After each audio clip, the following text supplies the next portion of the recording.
Welcome, everyone, to the MMA Happy Hour podcast. I am Kyle Anthony, your host, where today we are talking UFC 324, headlined by Paddy Pimblett and Justin Gaethje. We're going to be breaking down four plays here on the show today. Now, we are coming off one of the longest breaks that we have ever had for the UFC. It's good to be back now. Hope everybody had a fantastic holiday. Happy New Year, because we have not seen each other, so I'm allowed to say that.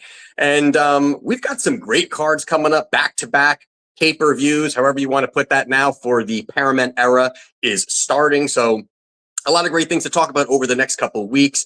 But I'm excited, man. It's was a good to be off. It was good to kind of recalibrate, went away a little bit, enjoyed my time off, spent time with my son, got to Mexico a little bit. So really just a great time overall, but we are locked and loaded for this weekend. Already have a play locked in for clients, 5% play and a 2% play. We'll be adding to that as we move closer to fight night. Now, we were coming off a beautiful last card of UFC, whatever the heck it was. Picked up 12 units, 5% cashed on Maquizio Costa. Just a really nice ending to the year, but we've got a lock, we've got to load up for 2026. So happy New Year. And if you want to become a client, link down in the description. And let's dive into the main event of the evening between Paddy Pimblett and Justin Gaethje. Now, you look at this here. Now, you've got Pimblett here. He's minus 230. And the comeback here, we've got Justin Gaethje. He is plus 190. Now, you look at Gaethje, and, we know what we're getting from this guy, right? This guy is one of the more exciting fighters on the roster. This guy's going to come forward. He's going to create chaos. That's what he's going to do, whether he wins the fight, whether he loses the fight. He's going to go out there and he's going to look to create the chaos, get in pocket exchanges, take one to give one. And that's really been his mentality throughout his career. Now, with that being said, there are multiple red flags on the Gaethje side. And when you look at it here, I think the first red flag that you've got to look at is the fact he's on the wrong side of 35. Now, he's 37 years old on these low weight classes. As we do know, the shelf life of these guys are definitely much lower compared to heavyweight, light heavyweight, all those other higher divisions. It's just that their shelf life is not going to be there. Now, Gaethje does have that against him already, being the older guy by 6 years. That's going to definitely play against him. But the other part of it is the fact that Gaethje really has built his career around absorbing damage, around just being in wars, around being in battles. And that's just been his thing. That's why he's a fan favorite. That's why people do love the guy. That's just kind of the way that he goes out there. But the MMA mileage that this guy has and the damage he has taken over the years, including the fact now he's 37 years old, a lot of that starts to really decline. Your skill set starts to decline, your durability starts to decline, your speed, all of those things start to take a tilt down. And now you're fighting a guy that's, starting to really hit his stride. And I think that's definitely, those two things mixed together is already bad. Now you add in the fact that he's throwing around the R word, and he's throwing around retirement. Now, that's never something that you want to hear when you're, backing a guy, especially if you're trying to, take a poke here at Justin Gaethje at plus money. You don't want to hear retirement. That's just something you don't want to hear. Now, he kind of strong-armed the UFC a little bit, where he kind of pushed for, hey, I want a title fight or I'm retiring. And I thought that, first of all, I think that's just a bad look for Gaethje. One, he doesn't even deserve this title fight. If we're being purely honest here, the guy doesn't deserve this. Obviously, that's a whole nother video I could make on who deserves it and why and all those other things, but he doesn't deserve it. He's 3-2 out of his last 5 fights. 2 of those victories were against Rafael Fiziev. Fiziev on his own is not really doing that well. He's on a 1-3 run, and it's just not a good look. Even 2 fights ago, he was on the wrong side of one of the most brutal knockouts we have seen in the UFC against Max Holloway, where he was face planted. And now we're talking about, hey, he deserves a title fight. So it's just, he's a fan favorite guy. He's getting this opportunity, but it just doesn't deserve it. Plus, again, that word retirement in his head already right now, it's already pointing to where he's looking to go. Now, the other part here, the last part on really the red flags, is this staph infection. Now, people keep asking me, do you think it is? Do you think this is going to have an impact? I'm no doctor. It's going to be very hard to really say how this is going to impact, what it's going to mean. If it's real, if this is a real thing, this is just another layer sprinkled on top of a lot of bad things pointing towards Gaethje. And if it's not, it's not. But, can't really dive into that. But again, it's just another layer of something that is a cause for concern on the Gaethje side. While you've got on the other side here, you've got Paddy Pimblett, who has multiple advantages. And the first is going to be the youth. 6 years younger is obviously going to be a big part of it. But again, that MMA mileage here, Paddy Pimblett, much younger, but again, the damage he has not had to take. It's someone that now is entering his prime. You've got Gaethje again, kind of aging out. This is kind of the end of his career, whether this is his last fight, which I kind of doubt. But it's in his mind, and you've got a guy that's looking to really take it to the next level and be a mega star within the UFC if Paddy gets this victory. Now, the biggest advantage for Pimblett on Saturday night is going to be, sorry, I'm a little sick, is going to be the show must go on, is going to be the grappling. And that is just going to be a massive advantage here for Paddy Pimblett, absolutely, because he will dominate. Now, if this fight hits the mat, I don't want to use the word like the phrase insta sub, like he's just going to sub him right away. But there is a high probability that if Paddy gets him to the ground and Paddy gets, a good position on the ground, the fight could end very quickly after that. There's no doubt about it that Gaethje does not have that grappling. Yes, he's got some wrestling in his background, all those things, doesn't use it. We don't really see him use it. But I think that the finish would materialize if he does get those takedowns. Now, Paddy doesn't have the greatest wrestling. That's something that, again, we can see him start to elevate that, increase that, get a little bit better at that. But he does have some, slick trips in the clinch. He does have a nice body lock takedown. He is very big, lightweight for the division. I think he's going to have that physicality, have that strength advantage, have the ability to muscle his opponent down, and be able to find opportunities from there. And, one of the issues I thought was, interesting for on the Gaethje side is the fact that Rafael Fiziev, who is a pure striker, found 2 takedowns, was 2 for 2 on takedowns against Gaethje in their most recent fight. And that, again, can open up opportunities here for Paddy Pimblett to look for takedowns, to get this fight to where he needs it to get to and find success. And then the other part here is the fact that Gaethje has had really a nice, matchmaking for him. Everyone wants to see him fight, other strikers. Out of his 14 UFC fights, he has fought 2 grapplers.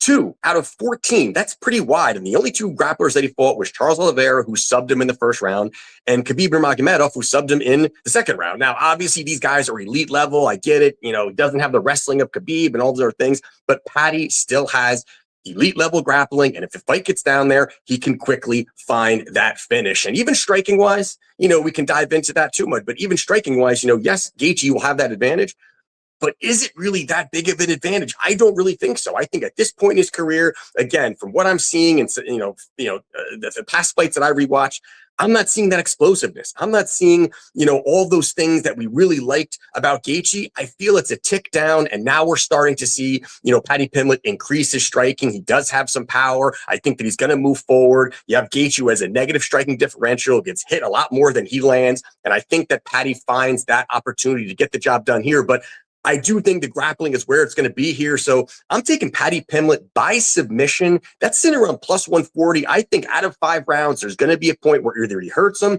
gets him to the ground, finds a takedown. But I do think that submission materialized. So I'm taking Paddy Pimblett by submission plus 140. And the next one here we're going to talk about is going to be Sean O'Malley.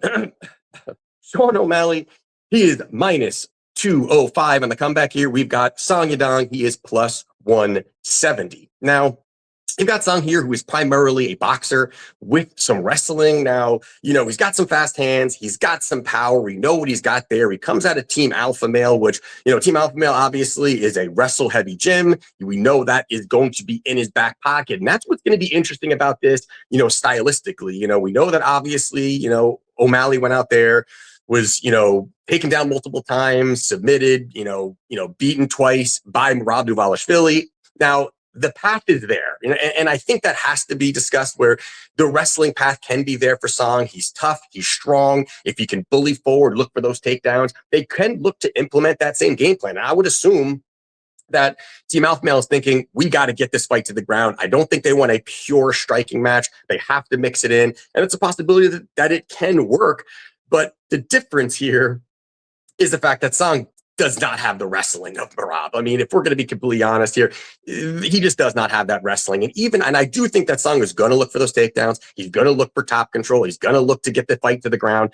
But when you look at it, he does not have the top control. He doesn't have the pace, the pressure of Merab. And that's kind of where I think it kind of lowers the chances that he's going to really just ragdoll him for 3 rounds. I don't really see that happening over the fight here. And plus, Sean just had to fight Merab 2 times, which means he was in the gym consistently working on takedown defense. Now, did it work against Merab? No. Can that type of his takedown defense work against Song? I think it can. And he's also not, and Song's not going to be shooting these relentless takedowns over 15 minutes. I don't see that happening here. And that's really where I think that this fight probably plays mostly on the feet. And that's really where it's going to very much favor Sean O'Malley at range. Striking wise, I think Sean O'Malley is the far better technical striker. He's got, incredible distance management here. He's very elusive. And I think that's something also that is going to be very tough for Song, who's, stature wise, I think that's going to be very tough for him here. Where, at distance, I think that Sean has got very sniper-like, accuracy. And he's also going to have a 5-inch reach advantage, a 3-inch height advantage. And you also got to add in the fact that he's going to have more volume. And that's something that Song has slowed, kind of shown where he's looking for the big shot. He's, he will throw, hard shots, but he doesn't have that volume. He doesn't really set up his combinations as well as O'Malley does. And I think O'Malley is going to be elusive, going to work at range, keep this fight at range, and find a lot of success that way. And the other part here is that Song, yes, he's got some speed, he's got some power, but he's going to struggle cutting that distance. And that's really where I think throughout 15 minutes is going to be the storyline, where he just can't get inside. He can't, get inside the range. He can't, he throws these big hooks, big power hooks. And, could he land something? Sure, he's going to be in the mix, but I think that it's where Sean's going to utilize that reach, utilize his range, utilize his distance management, and be able to work and find a lot of that success, because I do believe that Sean's going to be very patient here.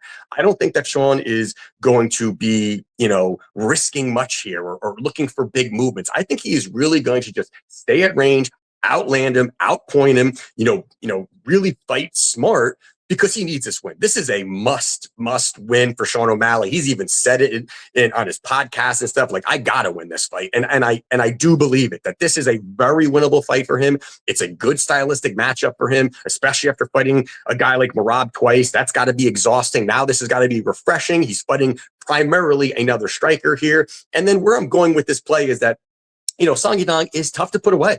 He's a guy that, definitely has taken some big shots and keeps moving forward. You look at Song Yadong, out of his 8 career losses, he's only been finished 2 times. One was against Corey Sandhagen, which was a doctor stoppage. He didn't even want to stop fighting. It was a doctor stoppage, the end of a 4th round.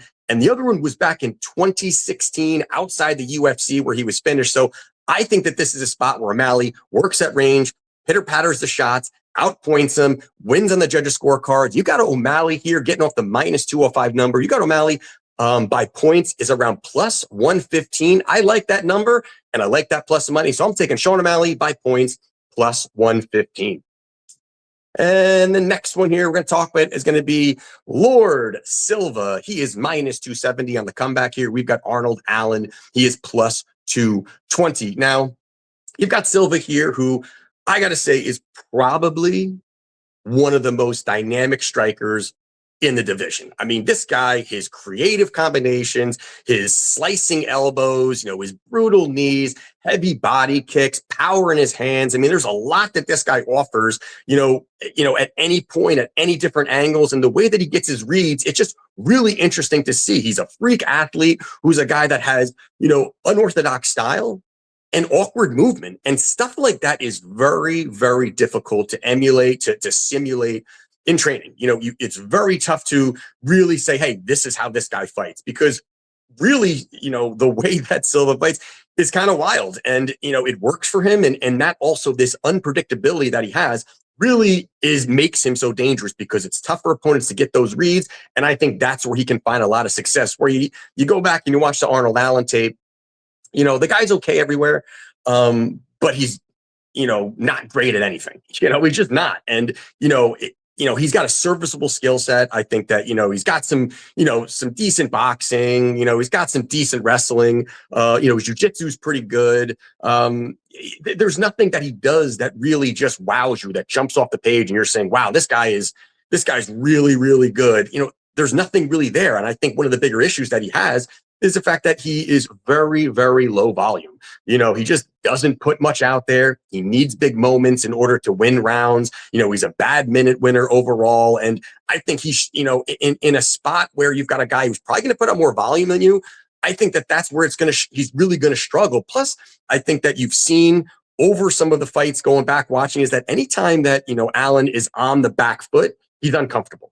He wants to dictate the dance a little bit. He wants to dictate the pace a little bit. And if he can't do that, that's where you're going to find opportunities there. And Silva is not going to allow Allen to dictate anything. I think, the very aggressive style of Silva is going to keep Allen on that back foot. He's going to march forward. He's going to throw a lot of volume. And I think the mixture, of the pressure and the volume is going to be a lot for Allen to take. I don't really see where he finds success. I don't think he's going to be able to really, get out of that. I think he's going to shell up against the cage a little bit. I think he's going to struggle with that. You're going to have Silva just march forward. I think he's going to be a little more calculated after the Diego Lopez, fiasco, where he probably, crazy fight first round and then probably really should have fought a little bit smarter in the second. And I think that's what he's going to do here. I think he's going to fight a lot smarter here and find success. And, although Allen's never been finished, it's on the table here. I mean, I think it's absolutely on the table here. This is the hardest hitter that Allen has faced in a very long time. And you even saw recently against Movsar Evloev, where Evloev is a pure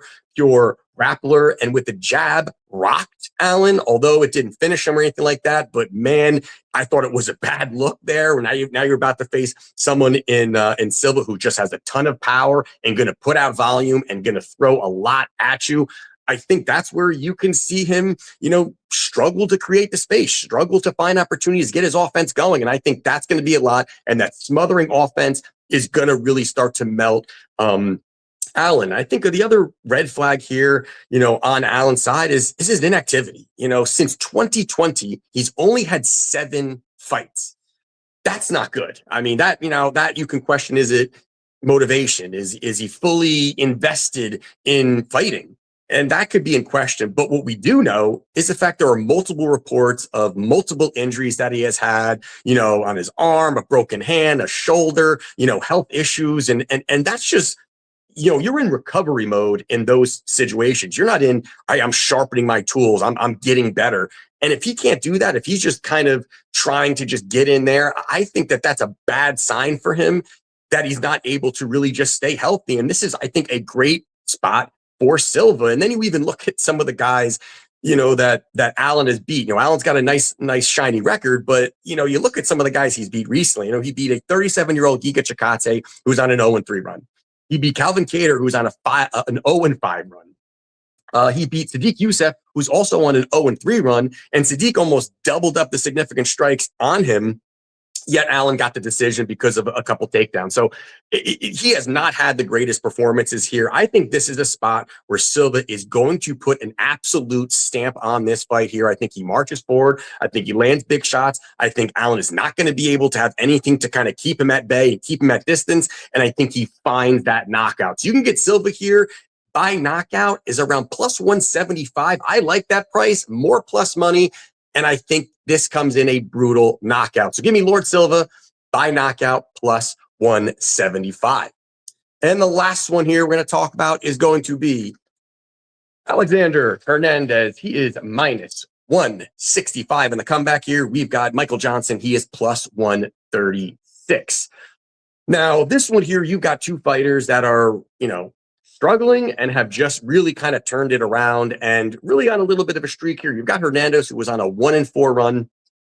And since she changed divisions, he won 4 straight. So he has looked good since kind of making that change, just started to really kind of look like what we kind of maybe thought he could be years ago. And then you've also got Johnson, who crafty vet, longtime vet, was on a 1-5 run. Now he's on a 4-1 run. And little bit of rejuvenation, in his career for a guy that, 39 years old. But, back in 2019, there was a lot of hype that was around Hernandez. The guy was explosive fighter. He had, some wrestling. He had a little bit of power in his hands. We talked the talk a little bit, and Donald Cerrone just completely derailed that hype train completely. And it kind of seemed like it hurt his ego, or he just didn't know how to kind of react after really getting his butt kicked. And then after that, there was a lot of losses, a lot of excuses, a lot of things kind of going on for him there. And I thought it was really a bad look. And, although, yes, he's pulling out some victories and he's starting to look kind of what we think he's going to look like, he still has a lot of the same flaws. I think he's pretty much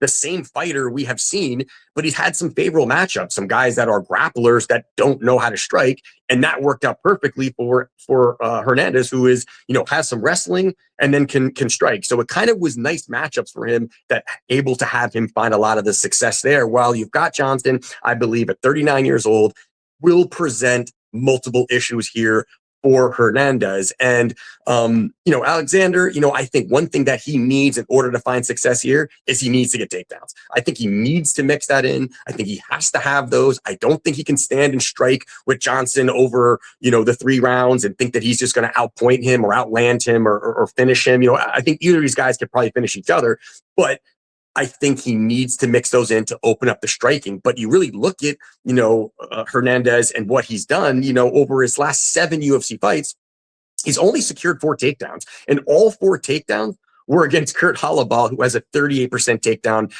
defense rate. Not that great. You've got Johnson, good defensive wrestler, 81% takedown defense rate. I think that can hold up in this spot here. And if this fight plays out on the feet, that's really where Johnson does his best work. And I was really impressed by his victory against Daniel Zellhuber. He goes out there and marched forward, outlanded him, looked like what we, have seen, in the past from MJ, where he goes out there, he's got the fast hands, showed some power, good boxing. He's a tricky southpaw, was able to land some nice shots, and he's got good footwork. And I think that kind of mixture, if he can sprawl and brawl, keep it on the feet, I think he finds a lot of success. And I think where this fight's won for Johnson is that hand speed. I think that, again, if they're going to box, and I think that Hernandez starts to slow down a little bit after that first round, I think that's where Johnson can start to pick him apart, land the more impactful shots, land the more damaging shots. And again, we've seen Hernandez, if fights, don't really start going his way, he can start to wilt. He can start to question himself. He can start looking for an exit. And I think the vet is going to be able to find a lot of success at this plus money number here. So I do like him here. I think that the adversity is going to be there. Johnson is going to land and utilize that speed. So give me Michael Johnson at plus 136. So there you have it for my plays for, oh my God, my throat is gone.